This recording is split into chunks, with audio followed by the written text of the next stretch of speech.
All right, wrestling. What I pride myself with wrestling is I like to get guests and I like to get interviewees at the height of what they're doing. I want the hot ones. I want the ones that are absolutely on the run of their career and really at the top of their game. I think today we have that. I think today she has been on the show before, but she was part of a group that interviewed. It is WWE's Liv Morgan. Hello, Liv. Woo! Hello. Wait, whoa, love time out. What was that noise? That was my I love that introduction. I'm ready to go. I just love that for me at the height of my game. I don't know if I'm at the height of my game because I think I'm going to be so much better. Right. But I will take it. But it is fair to say you are on the run of your career so far. Do you agree with that? So far. I mean, you're not. You've been in the game for a little bit, but you're still very, very young. So the sky is the limit for you. But over the last 3 months, I would say we've seen the best version of Liv Morgan we've ever seen. That's my take. You can take it however you want to. No, I would take that as a compliment. Thank you so much because I've been working so hard. So thank you. So we're going to talk wrestling in just a minute. I gotta talk some things. I need your help. Okay. Okay. I grew up in the South, and a couple years ago I moved north, and I now live in New Jersey. And Liv, I don't do very well in New Jersey. I don't really know what I'm doing. I don't fit in. I haven't really gotten it down. Can you help me with New Jersey? Can you help me get used to this? Yeah, I mean, my first thing was gonna be, I was like, do you love it so much? There's too many people here, Liv. What are you struggling with? Is it very crowded for you? Is that all? It's very crowded. Towns never stop. There's never a break between towns. Where I'm from, you leave one town and then for 30 minutes, nothing. And then you get to another town. Here, it goes from town to town to town to town. I know. You cross a red light and it's like a new town. There needs to be trees somewhere. There needs to be land. There needs to be cows. There needs to be a break between towns. You should be able to talk to each other between towns, not here in Jersey. Oh my gosh. I love that though. High energy. It keeps it moving. You know, high energy. There's so many people to meet. You never know who you're going to come across. That people is from all walks of life go to New Jersey. There's great pizza. No, that's the worst attitude I've ever heard because it's such a good attitude. When I'm in a crowded place, when I'm in a very crowded place and there's a whole lot of people around me, I never think, man, there's so many people here to meet. No, I'm thinking, I wish half these people would leave. No, you have to love everybody. No, you don't have to. That's actually a falsehood. You do not have to love everyone. And I haven't been able to get into the diner culture yet. I've never figured out diners. When I sit down at a diner, go ahead. That's like the best thing. Diners. There's like no diners anywhere else. New Jersey is like full of diners. And also like growing up, that was like the cool thing to do, you know? Like you get out of school or late night, you go to the diner and all your friends are there and you get like, you know, fries and your milkshake, whatever else you want to eat. Huge diner culture in New Jersey. I know so many good diners. Bring your family to the diner. I've tried. My problem at a diner is I sit down and every diner has a menu that is 38 pages long. And they make 35,000 things in the kitchen. I have no idea what to get. I never know. It's New Jersey, and we like to accommodate everyone because you know you never know what people like. So we're gonna put everything on the menu for you to ensure that you're gonna come across something that you like because it's New Jersey and that's what we do. For everybody. No, okay.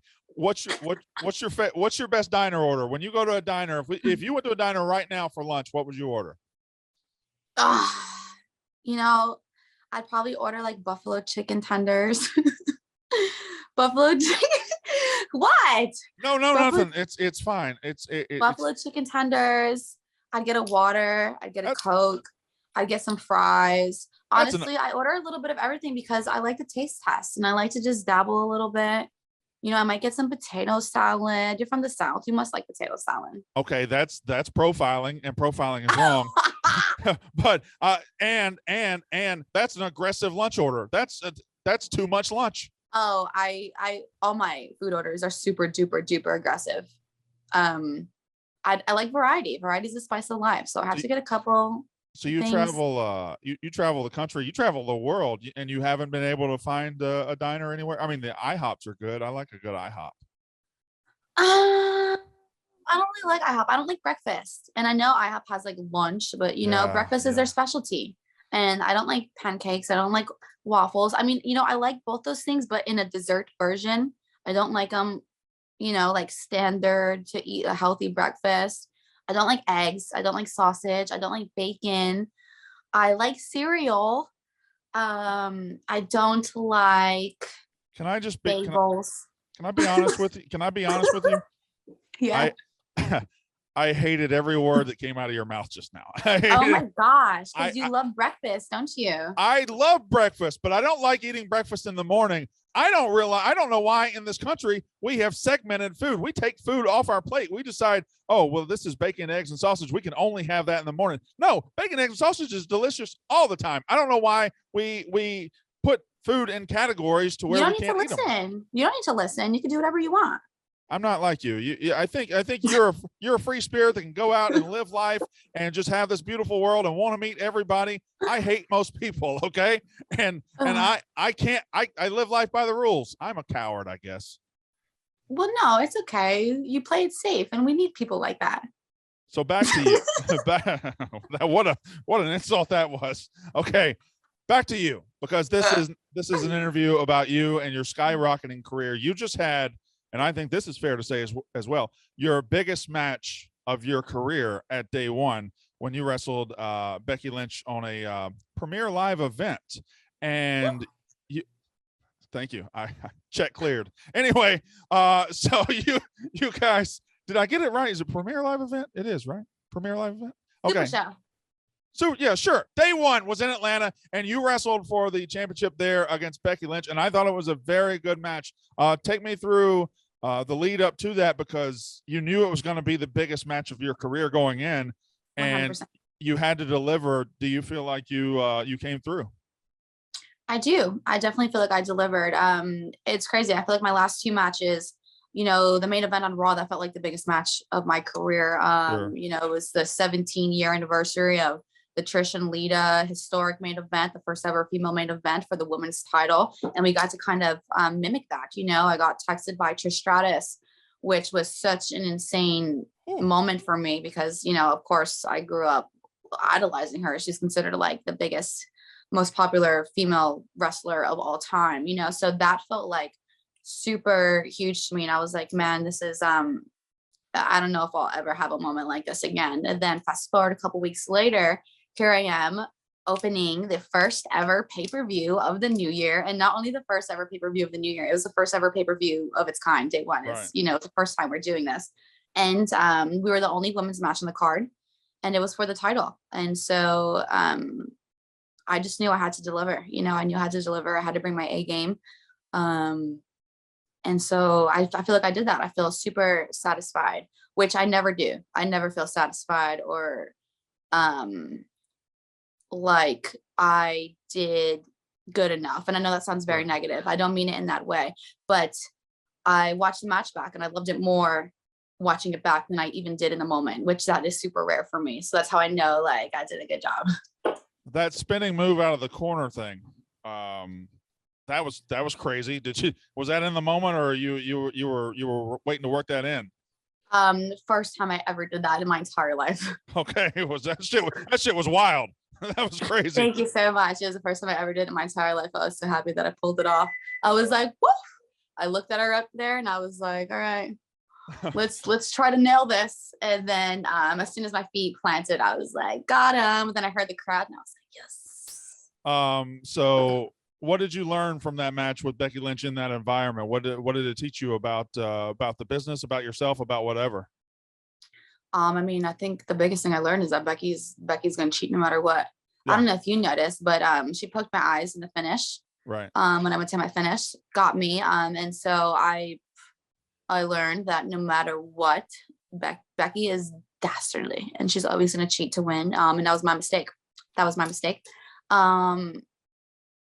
know that I learned much more than that. I just was like, wow, she's a real piece of. Okay. Yeah. So I'm taking notes. I have a pen and a pad and I'm writing down Becky Lynch is a bad person. That is the note that I'm taking away from this. Bad person, bad fashion. Wait, now time out. She's big time Bex. How can she have bad fashion? I mean, do you like her outfits? You see what she wears? I don't know. I tried to watch her. I tried to look at her outfit one time. And it gave me a stroke, so I haven't watched her in a while. Exactly, so it's not good. Yeah, so I just have to be more. I have to expect the worst of people, which is not something that I do too much. I got to be honest. I think we're really getting down to some good psychology here, some good stuff, because I think that phrase, always expect the worst from people, might be a great way to go about life. Yeah. That way you're never disappointed. You're never shocked. You're never thrown off. And I expect the best out of people. I really do. I thought that she might try to win with some honor because she thought it'd be such an easy task, but no, she had to cheat to win because I almost got that. Like if you came into this interview expecting the worst, if you came in this interview thinking, okay, well, this is just a dumb idiot hick redneck who asks terrible questions and is a bad guy and is not entertaining, then when you got here, you'd be like, oh yeah, okay, I was right. So no, expect the worst from people. I was like, I get to see Brendan again. The way she's saying that. Oh yeah, I get to see Brendan. Yeah. No, I really was. I was excited. I was excited to catch up. Yeah. Well, so what was it? You guys were here in the summer. It was you and Woods and Omos, and you guys got like 70 coffees. That's true. Yes, we actually have a rule here at Barstool: only one coffee per guest now because you guys ruined us. Is that because of us? So sorry. Well, it was more Omos. I mean, it was. He's a big guy. He needs like 10 coffees just to even get his throat wet, So how was the backstage reaction to day one? Just because it was a new pay-per-view, it was a new event. You guys were trying something different. Like you're starting off the year with a huge event, and that's never really happened. So what was the backstage feeling like after that show? I thought it was great. Everyone was in high spirits. We just had a great show. It just felt like the standard, like right. We just got another pay-per-view. We're all gonna just, put our best foot forward, do the work. I thought the production was great. I love the set. I thought it was good. I had no complaints. I was happy to be on it. I was happy to kill it. Is this thing over with you and big time Bex? Never. Never, because she cheated, and I'm still going. I'm never gonna stop until I get that belt, Brandon.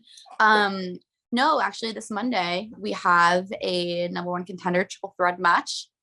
Myself, Bianca, and Doudrop, and winner gets to face Rebecca again. And so that's where my mind is at right now. I'm just trying to focus and hone in on that match, which is not going to be easy. Bianca's so talented. She could do it all. And Doudrop, I've never worked with Doudrop before ever, so that's so unknown to me. And they have so much history together. And so I'm just kind of focusing on that and just focusing on winning that match so I could face Becky, and then so I can beat her, and then maybe I'll give her a rematch. Triple threat match. I mean, that seems like that doesn't seem fun to me. It's hard enough to wrestle one person. Wrestling two seems like it would be much more difficult. Am I stupid? It is, but is it crazy? That's like my favorite match. Really? Triple threats are like my favorite. There's so much going on, and timing is so important, and timing is so intricate. And it just really raises the stakes because everyone's got to be on their note, really, and so there's no room for error, which I love because I feel like I work best under pressure. And triple threat matches, there's such high pressure because you don't need to be pinned to lose. There's right. Two other people, your focus is kind of split between two instead of one. I just like it. And I like the creativity. I like the innovation of it.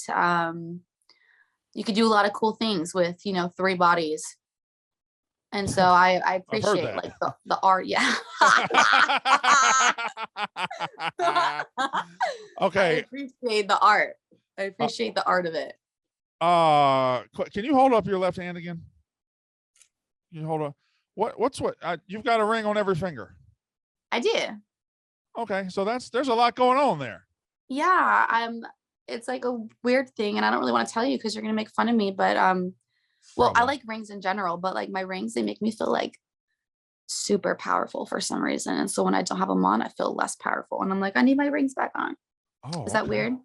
Oh yeah, for sure. Uh, but no, it's fine. I mean, They look cool. I only wear one ring, but I now kind of want to wear 5 rings just to see if it makes me feel all powerful and everything. And one more I thing, promise you it will. If you put a ring on every single one of your fingers, you're just gonna be like, whoa, I'm a boss now. I didn't even know they made rings for thumbs, Yeah, you're probably which like a size 7, size 8 thumb from what I could see here. well, I don't know. I feel like it's one of those jokes where you know how you make people look at their hand. You say, "Oh, if your Yeah. hand's bigger than your face," and I feel like you're going to reach out and like pop me in the face. So I'm not going to look very close. I would never. One more thing I've noticed. So when you're on Zoom, which we are right now, you can title your character, or you can put whatever you want to as your name. Yours doesn't say Liv Morgan. It says Liv is the best. That is your Zoom name. Liv is the best. That's awful confident, don't you think? Yeah, but you know what it's from? I do a lot of gaming on Zoom. So I put my name as Liv is the best. So then, everyone knows that I'm coming for you and I'm the best. And I'm going to game so hard that I just want to forewarn you that Liv is the best. And I've never changed it. But honestly, I don't think I ever would. Did you just forget to change it for this? Is that what I'm hearing here? No, I had to type it in for this too. Well, what if, I mean, it's quantifiable. What if Liv's not the best? What if you lose the game? Then you're not the best. Then what if somebody, then I'm the best at losing. So I'm still the best. what a great way to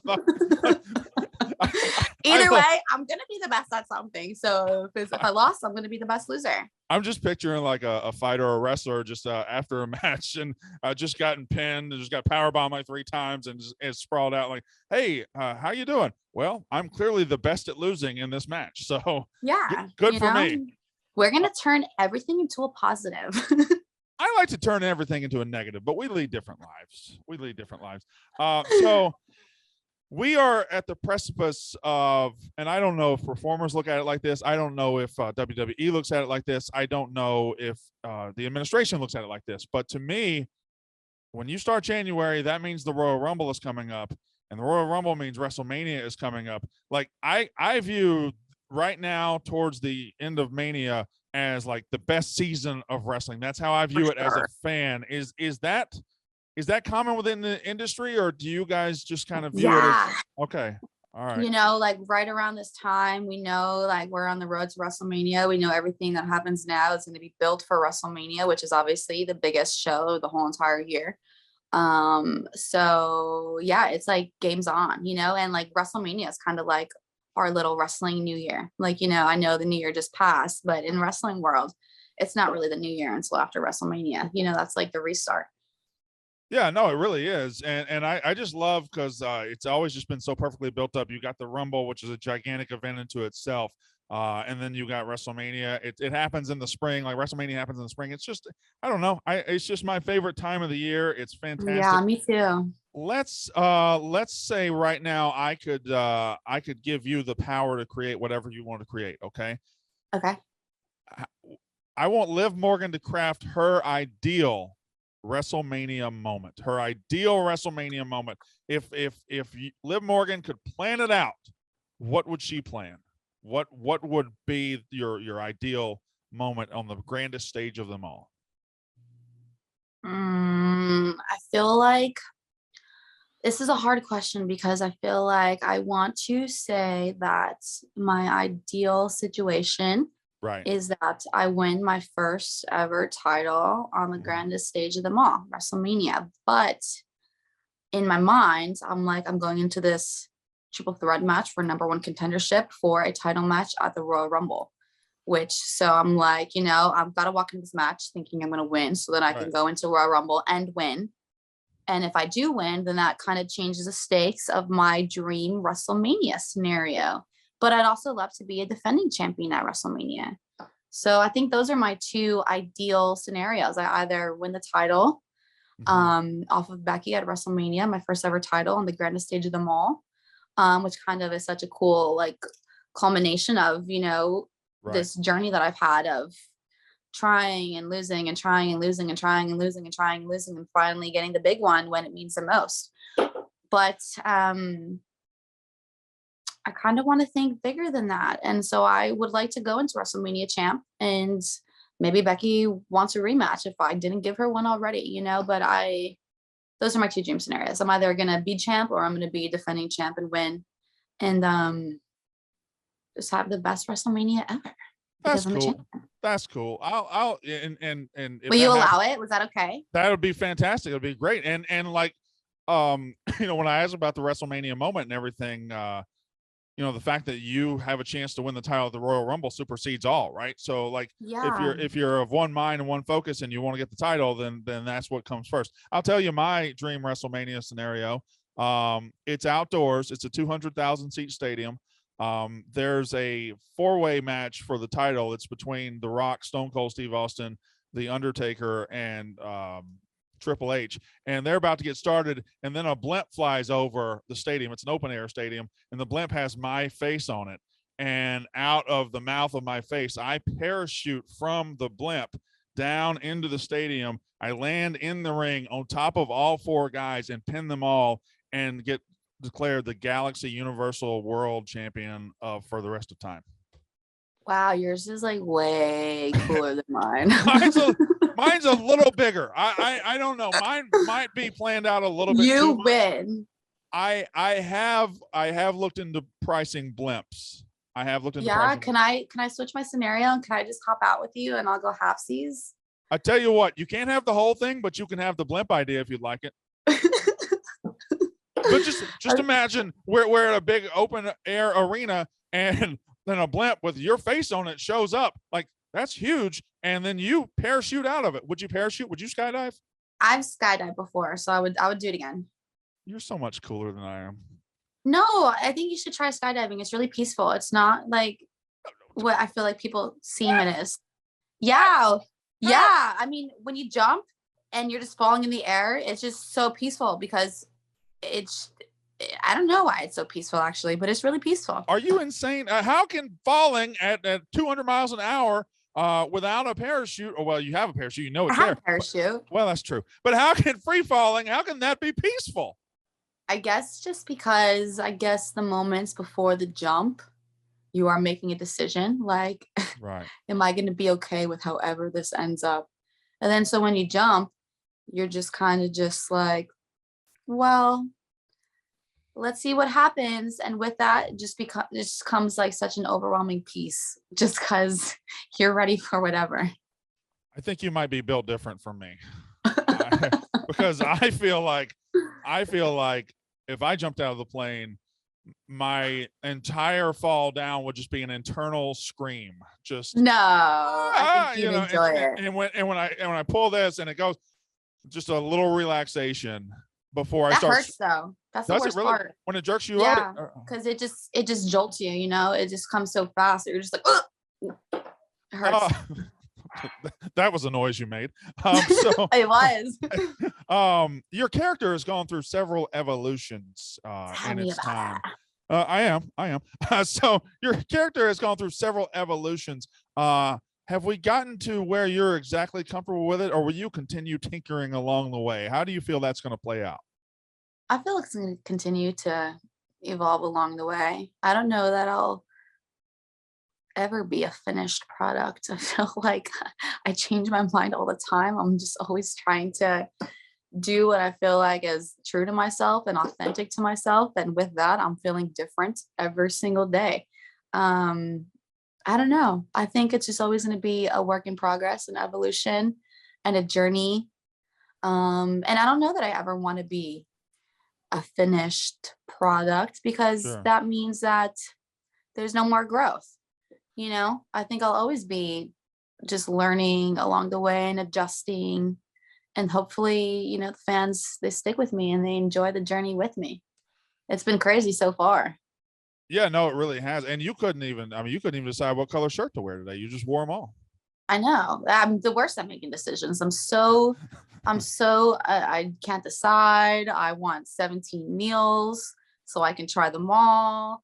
You know, I'm really not good at decision making. I don't like that pressure. I'll go with the flow. So video games, you're a huge gamer. You've already mentioned it. I actually had it written as number 7, and you answered it on number 5. So you jumped questions on me, but that's I was okay. excited. That's okay. A lot of people jump questions. So we're at video games. I know that you're significantly younger than I, but you ever play the Nintendo 64 No Mercy games or WWE games? Of course, I have a Oh my Nintendo 64, and I Do have you No really? Mercy.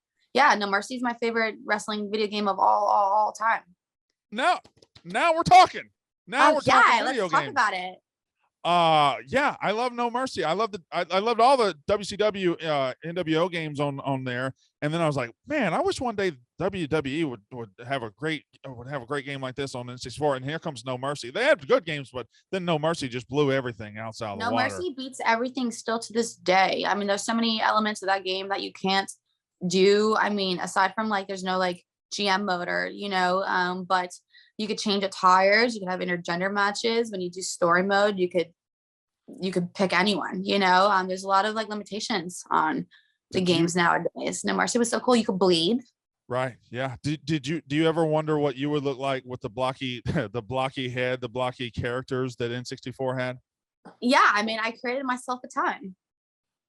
Okay. I created my character every single time. I never got into create a character because you have to have some sort of limited artistic ability to be able to make something look like you on the screen, and I never could. My character was always like handsome and good looking and everything, and I never could quite get the ugliness I needed. Stop. Oh, stop. Come on. Stop. What You're lovely. What's in your relax. What's in your gaming right now? What's in your gaming world? I haven't gamed in a while, to be honest. I mean, I go back and forth. I've been playing Mario 64. He jumps in with portraits. Who's your Mario Kart character? Mario Kart character, I like Toad. What is going on here? Come back. Nobody likes Toad? What?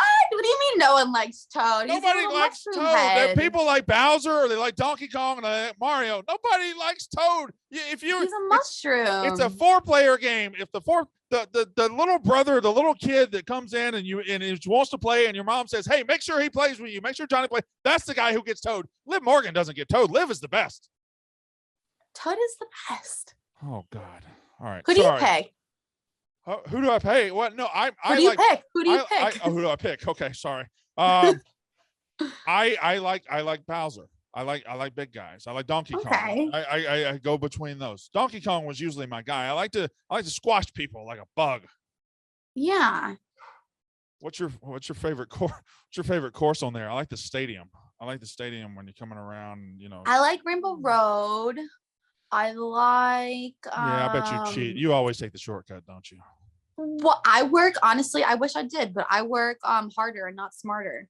Okay. So. All right. So if you're not gaming that much, that means maybe it's Liv is no longer the best. No, Liv's always the best. Okay, excuse yeah. And then if I'm not gaming, I'm the best at not gaming right now. So let's get back, because I think I got to wrap it up here. WWE will get mad at me, but oh my gosh, I'll take the heat. Will you really? Yeah. Actually, yeah. I don't work for them yet. Wink. So anyway, where am I at? I'm jumping around questions. Let's go. You said we were question number 7. So I should number 5. I should probably ask number 8, which is really sad because I went. Actually, on my notes, I wrote question 7, and my next question is number 10. I don't know what I did with 8 or 9 in my mind. Who needs them? It's your world. We're just living in it. You make the rules. Who's helped Liv Morgan the most backstage to come into her own over the last 4 or 5 months? I feel like there's a lot of people I could credit to that. Natalia, TJ, Bailey. Sure. Carmella in a weird way, just because she was like my feud before this, and I really enjoyed working with her, and I learned a lot working with her. Everyone in backstage has been so supportive, between producers, between the guys that are doing production and pyro, even like Johnny Laurinaitis. You know, everyone has just been so happy for me. And I feel like that has just helped me so much because they're just happy that I've worked to this moment, you know, and your peers being happy for you and genuinely happy for you.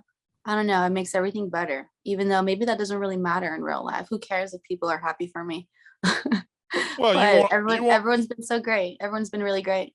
I mean, you want to meet everybody. So yeah, I think everybody should be happy for you. So, last question. You are on the run of your career. It's been great match with Becky. You have a chance to win the #1 contendership and go into the Royal Rumble and possibly win that title. Big picture past that, with the confidence you have now, what is 2022 and beyond looking like for Liv is the best? Oof. I mean, honestly, if I Oof. wasn't thinking, What a noise. you're Oof. killing me. If I wasn't thinking that I was going to walk into 2022 the champion already and defend it all year, you know, I'd be like, I want to win Money in the Bank. I want to win the Royal Rumble. I want to win, you know, Elimination Chamber. I want to do it all. But I think that I just want to be a reigning defending champion, and I want to make that title mean something. Like I said, you know, for all the little girls that watch me and they look up to me, and you know, not everyone can relate to being the strongest. Not everyone can relate to being the fastest. Not everyone can relate to being a POS and cheating, you know, but I feel like a lot of people can relate to just like hard work and failing and trying and failing and trying until you eventually get it. And so I would love to tell that story and just be champ all year. Live for champ 2022. And I'm going to be champ all year. Maybe I'll be the longest reigning defending champion in the history of the whole entire WWE ever. And maybe those are goals. Maybe you'll get a blimp. Real talk, real quick.